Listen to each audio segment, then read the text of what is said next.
speak here this evening. I'm greatly honoured by the invitation, so I'm proud as punch to be here, but I'll leave it to you to consider when I've finished if I'm worthy of the invitation. And for me, I always remember the comedians and entertainers of my youth talking about the nature of the Glasgow audience, especially when that audience found out there was a Londoner lurking on the bill at the Glasgow Empire. And when I came here tonight, I saw a lot of people saying a mass outside, and I thought, that's for me. About the British, but I won't go into that. So I hope I fare better than some of those poor victims, some comedians in Glasgow that I heard about from on Parky. Remember Parky in the 70s? I think I'm quite loud up here. I can hear me all over. But anyway, I remember that show, the Parkinson Show. And they were always talking about that. Of course, it's the Parkinson Show that I first really got to know about Jimmy Reid. He had a famous debate with Kenneth Williams, of all people. What night that was? I thought you heard that at the BBC. And of course, that followed on the back of the Upper Clyde Shipyard campaign, and of course, the famous rectorial speech at Glasgow University. And that was a really significant moment, I think.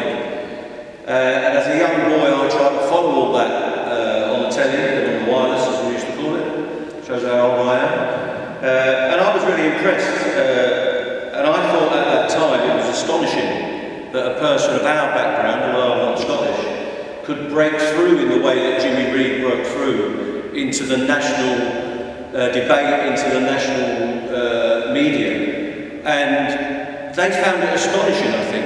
The people that run the media, the Oxbridge types and all the others that run the BBC, that somebody from our background could hold an argument and put a case for a different kind of world, for a different kind of society. So that really turned me on to what trade union is about. Of course, there were others. So I took inspiration from him and from the other spokespeople that were around at that time. And in the last few years, when I've been a spokesperson for my union's campaigns and some of the issues that we've been facing, I think Jimmy Reid was sitting on my shoulder a bit on some of the occasions. And I think at that time in the 70s, working people really broke through the way that we hadn't before, in politics, in the industrial sense, but also in the cultural life of the 60s and 70s. It really seemed that we were on the up. My eyes and ears were full of trade union and labour giants in the industrial political world. But also at that time, if those of you that are old enough remember it, what it was like on the news every night, we were seeing all this stuff about national liberation from around the world, Vietnam, of course Palestine still with us, the north of Ireland was dominating our screens every night, and there were big issues going on here in Britain. And of course that was all in the context of the Cold War and the ongoing prospect every day of total annihilation of the planet and all of us. It's a really fun time, really, looking at the 1970s. But it was. It seemed to me to be quite a good life. In my community that I lived in, which was a council estate in Paddington, those of you who know London, it's in the inner city, near the West End, we all identified as working class. There was no doubt about that we were all working class, because we all lived together in the same house, same flats as we had, tower blocks and low-level flats, which you're used to in Glasgow as well. And from my perception, we seemed to act as a working class. We acted in our interest to some extent. Trade union membership was enormous at that time, 12, 30, maybe more millions of people when you take the non-TUC unions as well. And most of us supported Labour. We used to return Labour MPs. And it has to be said, we were all brought together on that estate by what the Labour Party had done, by essentially what the Attlee government had done 20, 30 years before, and followed through because he changed the consensus. Not him, but that government changed the consensus, and even the following on Tory governments had to keep building those council estates, had to keep building, and I only use this word, council houses. Not social houses, houses that we owned. Not housing associations or private developers. Houses that we owned ourselves and rented to each other. People forget that relationship. And it was great in some senses. It was great that we'd had that, because what we came from before in Paddington and Kilburn, those areas, was multi-family dwellings where we all lived together, where we had common toilets, where we had tin baths. And we forget how much of an advance we made in that post-war period, and we forget how dodgy and corrupt and criminal were the private landlords. We had this guy, Peter Rackman, in my area, who was an absolute gangster, and that's what we relied on for housing before the Council Estates came along. And times and things were much better for us in that period than they were before. And in general, working class people, from my perception, I was a small boy, very small boy at that stage, had some hair, everything was all going on. We seemed to support the direction of travel that was going on in the 60s and 70s. And we seemed to have some real political power in our hands. And of course, we had industrial power in our hands at that time as well. And it brought many positive measures. But we had a lot of problems as well. And it has to be recognised. We had rampant racism in working class areas in the South. We had sexism. And the role of women was confined by whatever norms that we'd adopted or were given. Homophobia was a massive issue at that time in our societies. But we challenged it, and our movement challenged it, and of course we legislated against it. And we educated ourselves. It came to a position later on that it wasn't all right to insult people. It wasn't all right to be a bigot. It wasn't all right to be a racist openly. Maybe we need to go back to those times in some ways. And it wasn't nice or good to hate people because of where they come from or what they are. They call it political correctness. I think it is just being polite. Don't hate people because you don't know much about them. And of course we developed our social and welfare state. And we continue to build it all through that period as had been created after the war. And what do those measures actually mean? For me, they mean a real redistribution of wealth and power was going on. And that meant real progressive taxation on the rich, not to just give to people, but to build things, structures, the pillars of our society, the so-called welfare state. Shame we can't go back to that. Maybe we will, I don't know. And the music was better, in my opinion. That's a personal opinion. But I'm not dewy-eyed about that period, or rose-tinted about any of that. There were many, many problems and crisis points, as with the Upper Clyde shipyards and other things that went on. But we did feel that we could fight back and have at least some opportunity to grab and operate the levers of power as a class. But what I know now, and again I'm not being nostalgic, is the difference between the profile of the working class now, our collective power and the potential we had, and the way that society contrasts to that these days. And it seems to be now that to a great extent, the working class has lost its coherence in many areas. It's lost its identity and its ability to act as a class in its own interests. A while ago, during the disputes that we've been in, I referred in a TV interview to James Connolly as a political hero, which shocked the presenter. This was live on telly, and she said to me, who's your hero? And I think she thought I was going to say somebody like Gandhi, somebody nice that we can all laugh and follow, metaphorically. But I said James Connolly. She had no idea what I was talking about. This is a political journalist, a professional political journalist, on a national programme. And I was looking at her and she was going, what is this about talking? You might feel the same. But I could have said Jimmy Reid, it could have come out that way, it came out that way. I could have said John McClane in Clyde, and George Square is out there. Jim Larkin, another one of my heroes. Mother Jones, one that you may not know, a woman from Cork, who's another hero of mine, who was a hero of the American trade union. Robert Tressel wrote a book I'm sure many of you read, The Ragged Trousers for Backwards. I wasn't a total nerd, I did like football. and going out with your mates and all the rest of it as a youth. But she had no idea, and it occurs to me that many people in our society, not just young people, not 20-year-olds, people in their 30s, 40s, even getting on for their 50s now, have no real knowledge of our working class culture, our working class politics, and the heritage of our movement. And it strikes me how far our history and traditions are off the radar these days. And I remember those scenes with Jimmy Reid. The oratory was incredible, and the leadership that was shown by Jimmy, by others. I remember Jimmy Early. I remember him, what a figure he was, to come from the same workplace, two people like that. And there are others that I've come to know, Sammy Gilmore and Sammy Barr. Maybe some of you knew those people. But I think it was incredible the way that they could lead our people, not by being in charge, but by coming from those people and taking on positions of responsibility.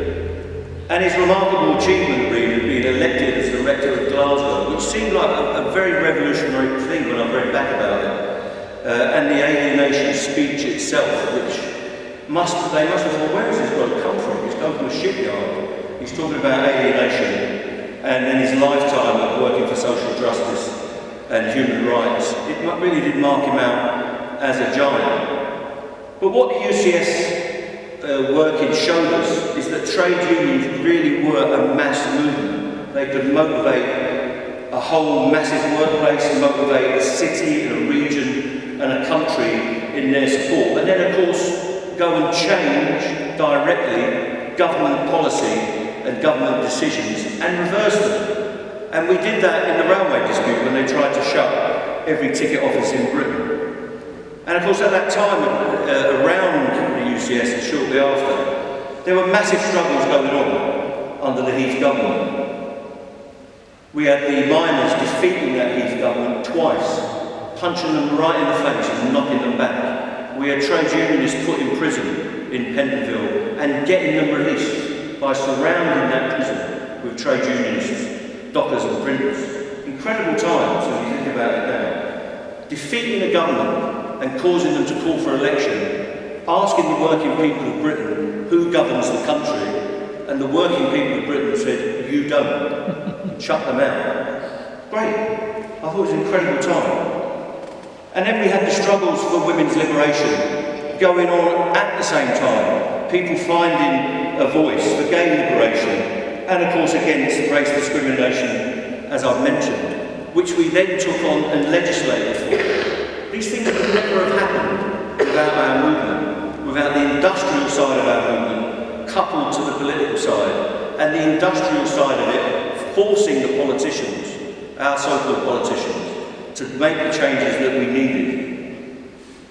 Now I'm glad that we've got a bit of public ownership coming back onto the books now, that they've moved to partially renationalise the railway. But at that time, of course, and up until the mid-80s, we owned, indirectly, vast sections of the economy. Enormous sections of it were under our control, in some forms under democratic control. People that ran the railways, ran our electricity boards, ran the gas supply, and ran all sorts of parts of the infrastructure of Britain, were accountable to us about what they did. Now they're accountable to no one apart from their shareholders.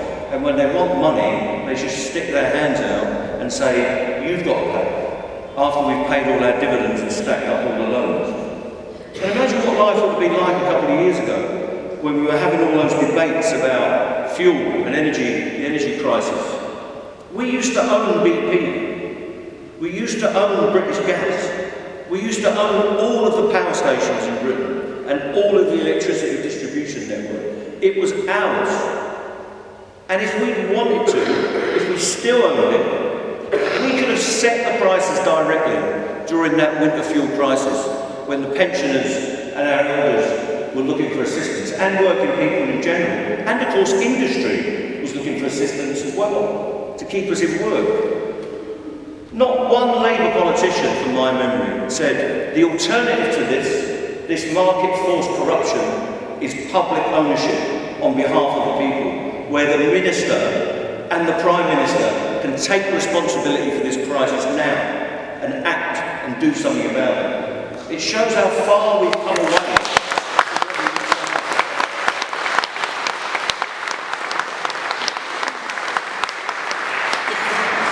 And of course, ironically, in the last couple of weeks, they wouldn't have the problem about the winter fuel allowance. There wouldn't be a winter fuel allowance. Because if we control that means of distribution system, means of production and distribution of that wealth, our common wealth, they could just say, we don't need a winter fuel allowance. We're setting the tariff so that pensioners and the less well-off will get a separate tariff and will make it affordable. So our politicians have disarmed themselves because they won't go into areas that were common ground, even in the centre and the right of Labour Party thinking back in that period. It's an incredible evolution. I don't know what the opposite of evolution is, but whatever it is, I think we've come out the other side of it at the minute. And it seems now that Labour finds socialism, or even social democracy, to be honest with you, or even reform, something that's alien to the way they think. And it's because, I'm afraid to say, to a large extent, we have lost our way as a movement, lost our way as a working class. We've lost the battle of ideas, in some senses. We've lost the ability to argue back against the privatisers and the gangsters in a public way. I know all of you probably spend all of your time making these arguments, but what I'm talking about is the working class as a force has lost the ability to put these arguments back. And when you watch the telly, if you watch Question Time, don't ever go on there, that's an experience you don't want to be. If you watch that thing, the whole consensus is around this ideology that we've been given since the 80s. And if you remember those figures, not just Jimmy, if you said to Jack Jones and Hugh Scanlon, I'm just throwing a few names out there, people from our ranks, Mick McGarvey, of course, Joe Gormley, Scargill himself and Clive Jenkins, but even Wilson, Healy, Callaghan and Ben, all of these figures which go across the spectrum of our movement would have been horrified by where we are now and how we have disarmed ourselves as a class. And what it meant back then in the 70s is we weren't just debating whether there should be socialism. It was about how we were going to do it, how quickly we were going to get there, what would it look like on the way and when we arrived somewhere. I remember in the 70s, at the back of builders' vans, they used to have these stickers that you get made, you know, when you're opposed to something. Do not allow Labour to nationalise the construction industry. I worked in the construction industry and I'm blacklisted. It's the reason I'm on the railway. Imagine a government, a Labour government, a centre government. If you said to Keir Starmer, we've got this idea that we used to have, we're going to nationalise the construction industry, he'd have a heart attack. That's one of his policy models. But that's where we were going into the late 70s. We were going to nationalise and take into public ownership more elements of our industry and our society. So things have changed. And the achievement of Thatcher and Thatcherism is not just a person, it is an ideological movement. And it was planned, it was thought about and strategised. Keith Joseph and Nicholas Ridley, you remember these characters? They were not stupid people, they were not just reactionaries. They were revolutionaries in some ways. But what they've done, and I still believe we're in Thatcherism, by the way, not many people say this. 45 years we've been living in a Thatcherite state, in my opinion, despite the Blair government, despite changes in Tory outlook. It's erased the idea in common discussion that socialist change is achievable, that worker power itself is achievable or is a good thing, and that in some senses a Labour Party, or whoever's leading it, must deliver a socialist or reformist programme. Not one part of the Labour manifesto or the Labour discourse or the Labour propaganda in the last election mentioned change. And those of us that voted Labour, and I'm one of them, I'm not a Labour Party member, voted for it because we just wanted relief from the other lot. But I don't think many of us thought we're going to get a programme of change. And I think I'm going to be proved right, aren't I? But her ideological and political achievement as the Thatcherite and Reaganite, let's not is happening in a lot of places, is not just the recalibration of Labour politicians' minds, and that's what's happened. It's that in our class, people have begun, but are now mature in their thinking, away from where we used to be at the height of Jimmy Reid's powers and the height of his activism at UCS and elsewhere. And in many ways, for many people, Thatcherism has erased all of that stuff, that we should live in a society that's based on solidarity amongst people, collective values, and advancing the needs of us all at the same time. You keep hearing about this equality of opportunity. I'm going to pick you out, or you, and you can advance. And you've all had equality. You've all had the chance of equality, but only you and you achieved it. That's the way that equal opportunities thinks. The way that we used to think, as socialists, is that we want to lift everybody together, get into the same place. So, I think that change in workers' thinking has caused the conception of the working class as a force, as an identifiable force in our society to retreat. And many people are now confused. I'm going to cheer you up a bit. We're not beaten, and we've demonstrated over the last couple of years that we can be on the way back up. We are now starting to challenge, I think, the attitudes that it's every person for themselves, which is what Thatcher gave us. That selfishness is in some way a good thing. That pulling the ladder up and not allowing the rabble near is a good thing. And of course we've got to challenge the scapegoating of Muslims and other minorities in our society, as somehow they are to blame, that the person arriving on a boat is more to do with your problems than the person arriving on a yacht and living a luxury lifestyle. So we've got to keep challenging, we've got to keep fighting, and we're going to have to face down Thatcher's protégés now. We've got Farage in Parliament, and we've got Robinson on the street this weekend in London with his thugs. Violent thugs is what we're faced with. Violent, racist thugs. And they're doing it openly. Openly for the first time since the late 1970s, when we had to beat them off the streets again. So we'll be out there, the RMT, on Saturday, opposing them on the streets with Stand Up to Racism and other campaigners. And I hope there are thousands of others. And I know Glasgow and Scotland will play its part in that, but maybe they don't dare come up here in the first place, but they certainly don't feel afraid of it in London.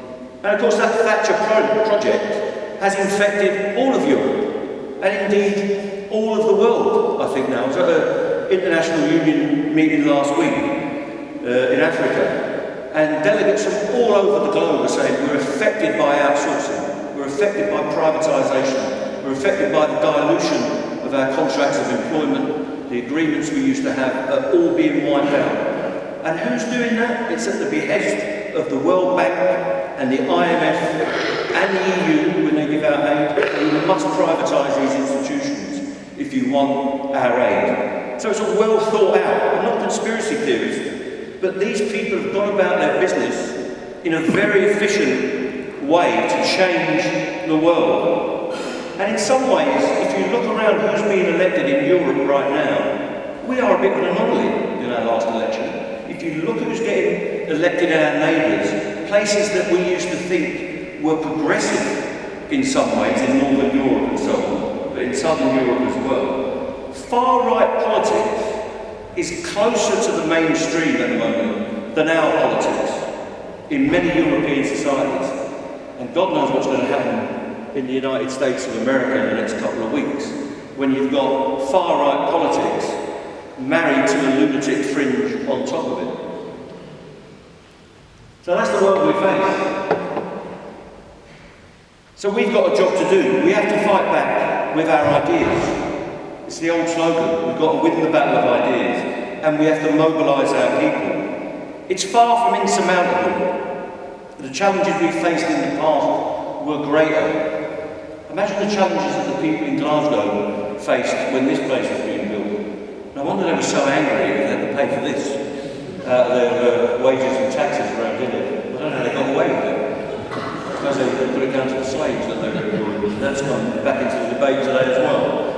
But I'm convinced that out there amongst our people, there is an egalitarian, tolerant, social justice seeking, planet loving, alfalfa sprout growing, I don't know what they are, majority.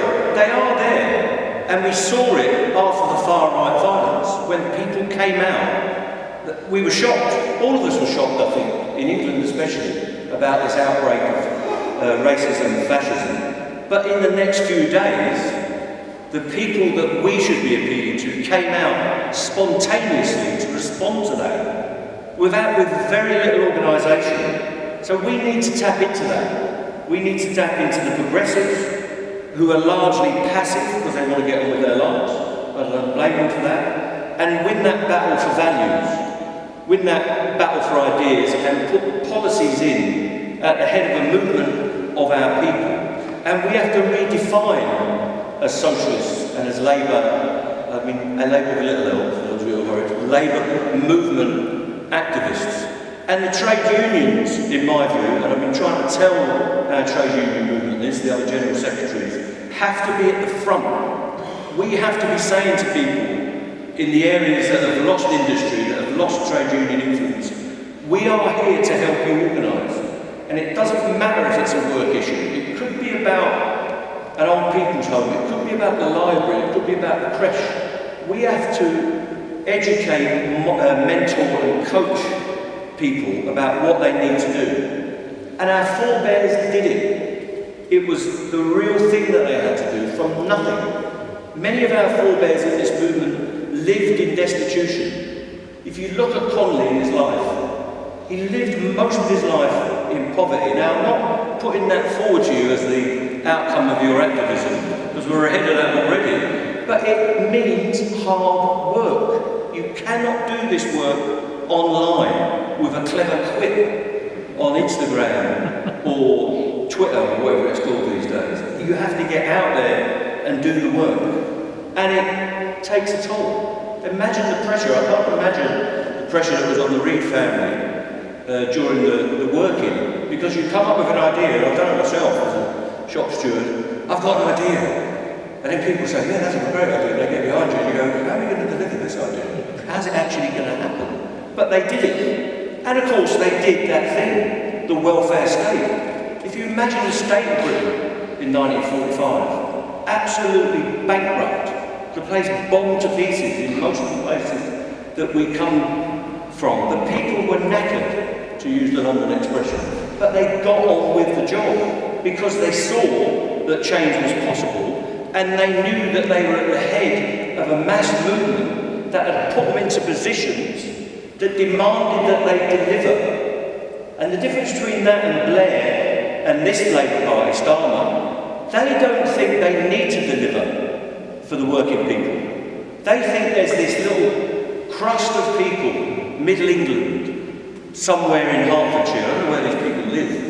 They think they're the people they've got to deliver for. That's why in the last government, I don't know if you remember it, the Blair government got themselves stuck on fox hunting for about 2.5 years. It was incredible. I don't support fox hunting, but I didn't want to get on with the job of rebuilding the country rather than worrying about the foxes. We should just go and shoot the fox hunters, that's what we should do. See how they go. But I think it's important. Labour politicians need to feel our pressure. They need to feel that there's an expectation out there. And they need to feel that they've got to show us who they support. Because during our disputes, the Labour Party was trying to pretend there weren't any disputes. Do you remember? Will you go on a picket line? Do you know what a picket line is? Would you stand with Mick Lynch on a platform? Would you go down and say that the government ought to do better? They try to avoid the issue because they've lost contact with us and we don't think they're any good. That's got to change. We said during the disputes, this thing, the working class is back. We said it very deliberately because we're sick and tired of people using these phrases about us as if we don't exist as an entity. We were trying to make a provocation that we are a real thing.